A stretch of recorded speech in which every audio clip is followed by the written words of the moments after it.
우리는 모두 언젠가는 이사를 하게 됩니다. 그런데 그 이사가 언제일지, 어떤 이유로 찾아올지는 아무도 알 수 없습니다. 지금 한국은 빠르게 고령화되고 있으며 100세 시대는 더 이상 미래의 이야기가 아닙니다. 그러나 많은 사람들이 여전히 지금 살고 있는 집에서 생을 마감할 것이라 믿고 아무런 준비 없이 노년을 맞이하고 있습니다. 하지만 현실은 다릅니다. 건강이 나빠지거나 배우자와 사별하게 되고 자녀의 삶에 영향을 받거나 돌봄이 필요해지는 순간 우리는 선택이 아닌 필수로 집을 옮겨야 할 상황을 맞이하게 됩니다. 준비되지 않은 이사는 몸보다 마음에 더 큰 부담을 줍니다. 그리고 그제야 깨닫습니다. 이건 내가 원한 변화가 아니라는 것을, 단지 상황에 떠밀려 어쩔 수 없이 움직였다는 것을. 실제로 통계에 따르면 한국에서도 60 이후 살아가는 동안 10명 중 8명이 한 번 이상 이사를 경험합니다. 그렇게 중요한 마지막 이사, 과연 어떻게 준비해야 후회하지 않을 수 있을까요?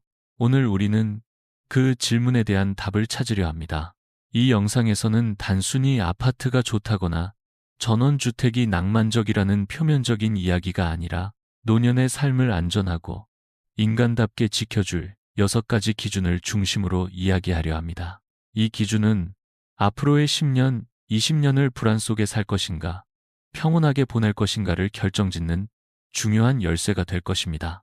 지금 이 순간에도 전국 곳곳에서는 누군가가 집을 옮기고 있습니다. 그러나 이 영상의 끝에 다다를 때쯤 여러분의 선택은 더 이상 두려움이 아닌 주도적인 결정이 되어 있을 것입니다. 후회하지 않는 마지막 집을 준비하는 여정, 지금부터 함께 시작해 보겠습니다. 마지막 집을 준비한다는 이야기는 결국 어떻게 살아갈 것인가를 묻는 질문과 같습니다. 그 첫 번째 기준은 생각보다 단순하지만 많은 분들이 가장 쉽게 오해하는 부분입니다. 바로 집의 크기입니다. 나이가 들면 무조건 작은 집이 좋다고 말하는 분들이 많습니다. 자녀도 떠났고 둘만 살거나 혼자 사는데 넓은 집은 필요 없다는 말처럼 들리기 때문입니다. 하지만 실제로 그 선택이 노년의 삶을 편안하게 만들어주는지는 다시 생각해 볼 필요가 있습니다. 집이 너무 작아지면 생활은 단순해질 수 있지만 마음은 오히려 더 좁아집니다. 방 하나, 거실 하나도 없는 공간에서 하루 대부분을 보내다 보면 숨이 막힌다는 느낌을 받는 분들이 적지 않습니다. 처음에는 청소가 편해서 좋다고 말하지만 며칠 지나지 않아 답답함과 무기력함이 찾아옵니다.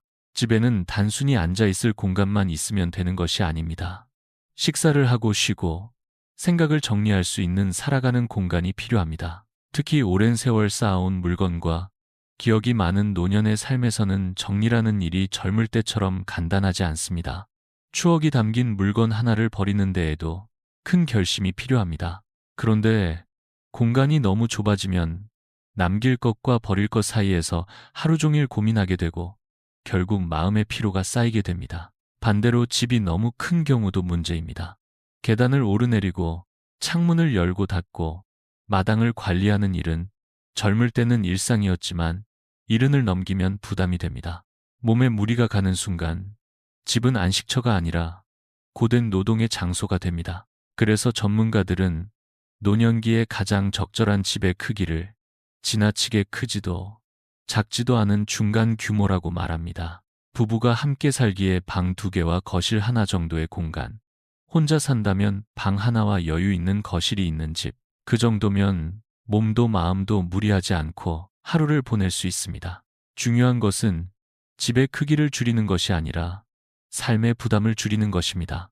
공간을 줄여서 편해지는 것이 아니라 스트레스를 줄여야 진짜 편안해집니다. 이제 집의 크기에 대한 기준이 어느 정도 정리되었다면 다음으로 생각해야 할 것은 집이 위치한 곳입니다.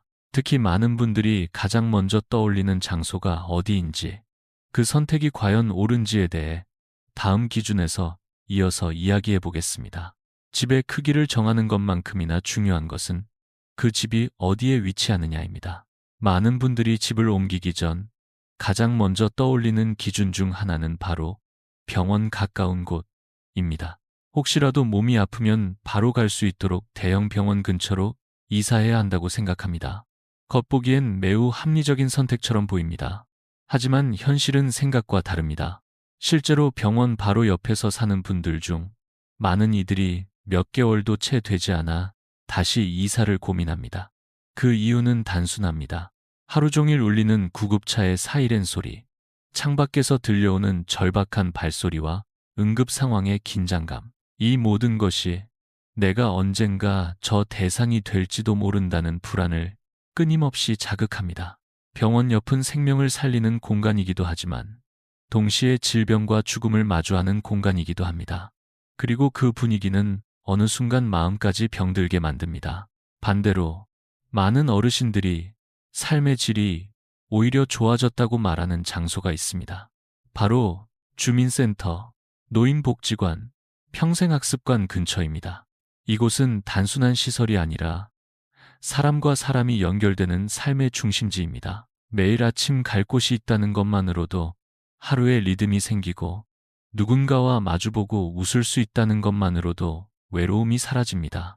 복지관에서는 무료 혹은 아주 저렴한 가격으로 식사를 제공하고 요가나 노래, 공예, 컴퓨터 교육 같은 다양한 프로그램이 운영됩니다. 심리 상담과 건강관리까지 가능한 이 공간은 병원보다 더 실질적인 예방치료 공간이라고 해도 과언이 아닙니다. 이런 곳에 살면 어느 날 갑자기 몸이 아파 병원에 실려가기 전에 마음이 먼저 병드는 상황을 막을 수 있습니다. 현대의학에서도 사회적 처방이라는 개념이 점점 중요해지고 있습니다.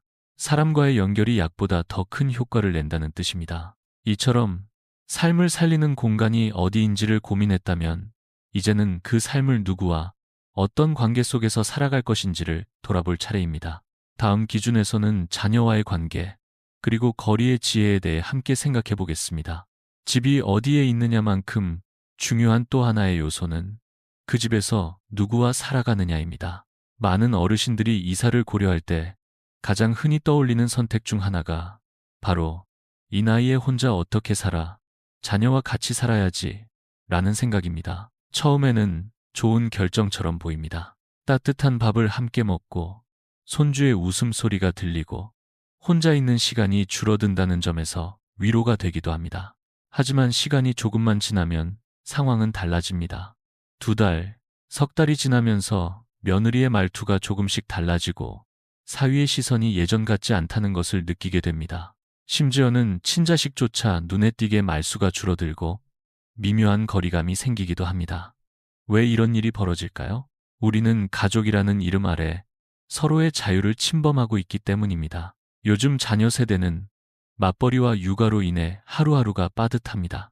그런 상황에서 부모님이 항상 집에 계신다는 것은 신경 써야 하는 또 하나의 일이 됩니다. 반대로 부모님의 입장에서는 내 집처럼 느껴지던 공간이 점점 그저 밥만 먹고 잠만 자는 숙소처럼 느껴지기 시작합니다. 그렇게 서로의 공간이 부담이 되어갈 때 가족이라는 이름은 더 이상 따뜻한 울타리가 아니라 조심스러운 경계가 되어버립니다. 그래서 요즘은 많은 전문가들이 추천하는 방식이 있습니다. 같이 살지 말고 가까이 살아라. 다시 말해, 같은 아파트 단지지만 다른 동 혹은 도보 5분 거리에 거주하는 방식입니다. 언제든 도움이 필요하면 바로 달려갈 수 있지만 일상은 서로 독립적으로 유지할 수 있는 거리입니다. 이른바 국 한 그릇 식지 않는 거리, 바로 그 거리가 가족을 지켜주는 진짜 거리입니다. 우리는 사랑하기 때문에 붙어 있으려 하지만 진짜 사랑은 서로의 자유를 존중하는 것에서 시작됩니다. 함께 살아가는 법에는 여러 가지가 있고 그 중에서도 각자의 공간을 존중하는 독립된 가까움이야말로 후회 없는 선택이 될 수 있습니다. 이제 우리는 누구와 살아갈지에 대해 생각해 보았습니다. 그렇다면 다음으로는 어떤 환경 속에서 살아야 마음이 무너지지 않는지 자연 속의 환상과 현실 사이의 간극을 함께 살펴보겠습니다. 우리가 누구와 함께 살 것인가를 고민한 다음에는 이제 어떤 환경 속에서 살 것인가를 다시 살펴봐야 할 때입니다. 많은 사람들은 은퇴 후의 삶을 떠올릴 때 조용하고 자연에 둘러싸인 전원주택을 꿈꿉니다. 아침에는 새소리로 눈을 뜨고 마당에서는 채소를 가꾸며 밤에는 고기를 구워 먹는 여유로운 그림을 상상합니다. 하지만 현실은 낭만보다 훨씬 단단합니다. 한국의 시골은 봄이면 잡초와의 전쟁이 시작되고 여름이면 모기와 곤충에 시달립니다. 가을이면 낙엽을 치워야 하고 겨울에는 눈을 치우다가 넘어져 병원에 실려가는 일이 심심치 않게 벌어집니다. 게다가 시골 생활의 가장 큰 문제는 고립입니다. 병원, 약국, 마트까지 차 없이는 갈 수 없는 곳이 많고 운전면허를 반납하는 순간부터 집은 섬이 됩니다. 실제로 강원도 산간마을로 귀촌했던 한 어르신은 아름다운 풍경에 이끌려 집을 짓고 정착했지만 1년도 채 되지 않아 다시 서울 외곽의 딸 근처로 이사를 했습니다. 그분이 했던 말은 지금도 기억에 남습니다. 경치는 정말 좋았어요. 그런데 사람 목소리가 그리워서 마음이 아팠어요. 자연은 위로가 되지만 사람의 존재는 생명선이 됩니다.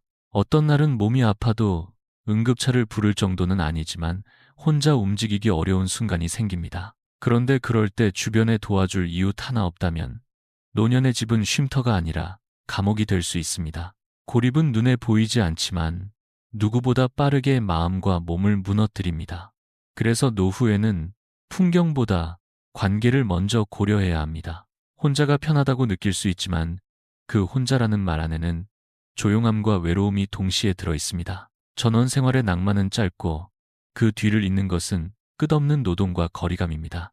스스로 모든 것을 해결해야 하는 구조는 노년에겐 너무나 가혹합니다. 이제 자연이 주는 위로도 필요하지만 매일 걸을 수 있는 거리의 소중함, 그리고 건강을 지켜주는 환경에 대해서도 이야기할 시간입니다. 다음 기준에서는 한 알의 약보다 더 큰 힘을 가진 산책길과 공원에 대해 나눠보겠습니다. 우리가 사는 환경이 고립이 아닌 연결을 만들어야 한다는 점을 확인했다면 이제는 그 연결을 유지시켜주는 일상의 움직임에 대해 생각해 볼 차례입니다. 노년의 건강을 지키는 데 있어서 가장 단순하면서도 효과적인 방법이 하나 있습니다. 바로 걷는 것, 그리고 매일 걷고 싶은 길이 가까이에 있는가입니다. 많은 사람들이 병원 근처나 약국이 가까운 곳을 선호하지만 사실은 약보다 먼저 필요한 것이 공원과 산책로입니다. 걷는 행위는 단순한 운동을 넘어 몸과 마음을 동시에 회복시키는 생활의 리듬이기 때문입니다. 서울의 양재천, 안양천, 선유도공원 같은 곳이 사랑받는 이유도 여기에 있습니다. 나무가 있고 햇볕이 비추고 벤치에 앉아 숨을 고를 수 있는 곳, 그런 곳이 집 근처에 있다면 걷는 일은 더 이상 귀찮은 건강관리가 아니라 하루의 즐거운 의식이 됩니다. 실제로 연구에 따르면 자연 속에서의 걷기는 면역력을 높이고 우울감을 줄이며 인지기능 유지에도 긍정적인 영향을 준다고 밝혀졌습니다.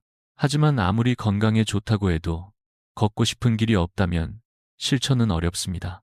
고층 아파트 숲, 좁은 인도, 차가 빽빽한 대로변은 걷는 것을 스트레스로 만듭니다.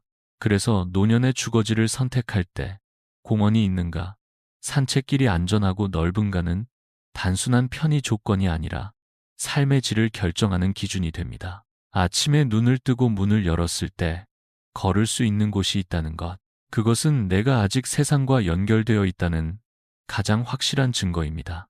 지나가는 사람과 인사를 나누고 나무 냄새를 맡고 마음을 정리하는 시간, 그 시간이 쌓이면 노년의 하루는 외롭지 않고 조용하지만 생기 있게 이어집니다. 걷지 않으면 마음이 먼저 주저앉고 마음이 무너지면 몸도 따라 무너집니다.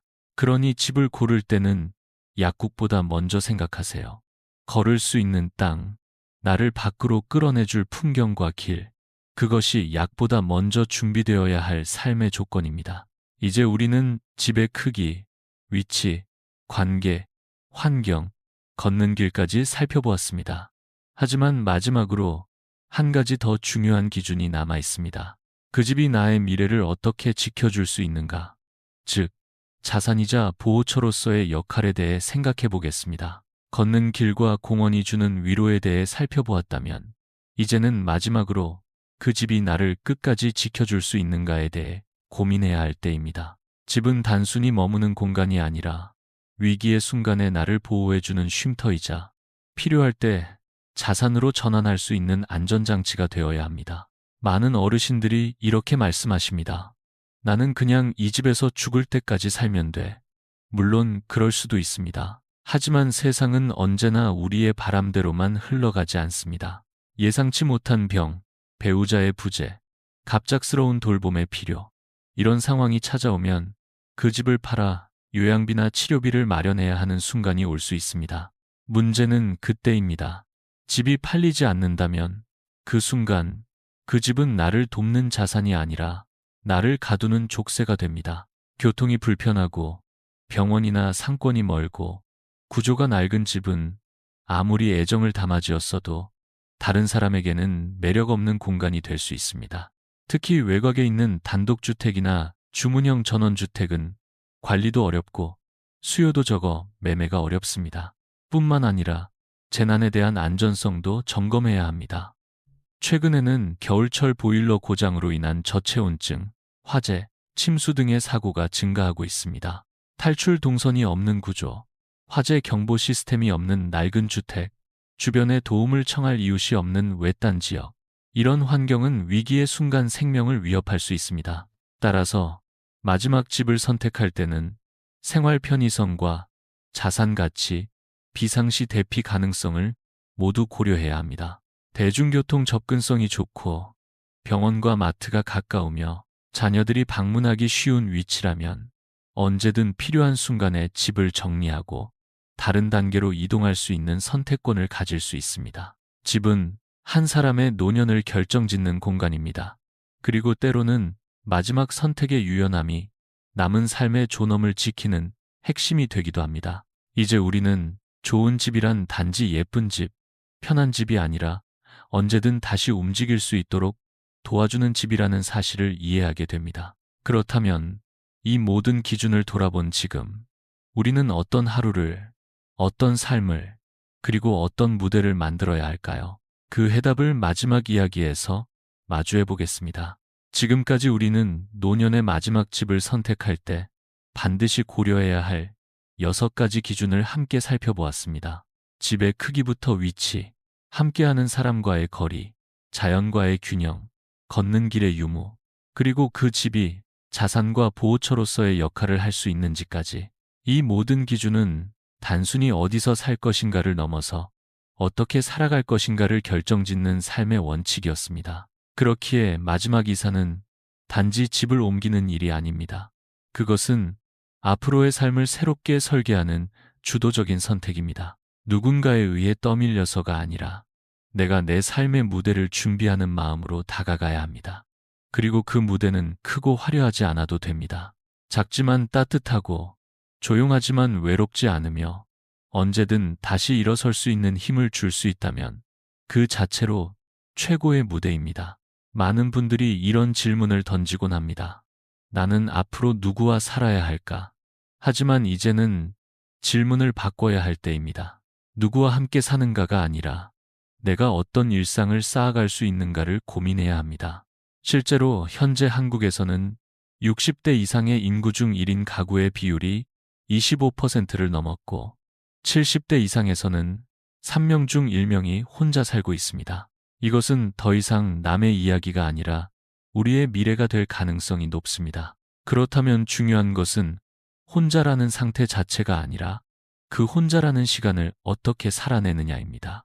같은 단지에 이름을 기억해주는 경비 아저씨가 있고 매일 마주치는 이웃의 인사가 있고 주민센터에서 얼굴을 알아봐주는 사람이 한 명이라도 있다면 우리는 혼자가 아닙니다. 물리적인 1인이 아닌 관계 속의 1인으로 살아가는 것입니다. 노년은 결국 함께 사는 공간보다 함께하는 일상이 중요합니다. 매주 수요일이면 주민센터 합창단 연습이 있고 도서관에서는 낭독 모임이 열리고 동네 공원에서는 걷기 모임이 진행되는 삶. 그 작은 반복 속에서 우리는 나이 들어가는 것이 아니라 내 삶을 더 단단히 쌓아가는 과정을 경험하게 됩니다. 이제 우리는 집을 선택하는 일이 단순히 부동산의 문제가 아님을 압니다. 그것은 삶의 방향과 태도를 선택하는 것입니다. 이 8개의 기준 중 여러분의 삶에 맞는 조합을 찾고 오늘부터 천천히 그 그림을 그려보세요. 그림이 또렷할수록 삶은 덜 흔들립니다. 오늘 이 이야기가 여러분의 다음 이사와 다음 인생을 준비하는 데 있어 작지만 따뜻한 첫걸음이 되기를 진심으로 바랍니다.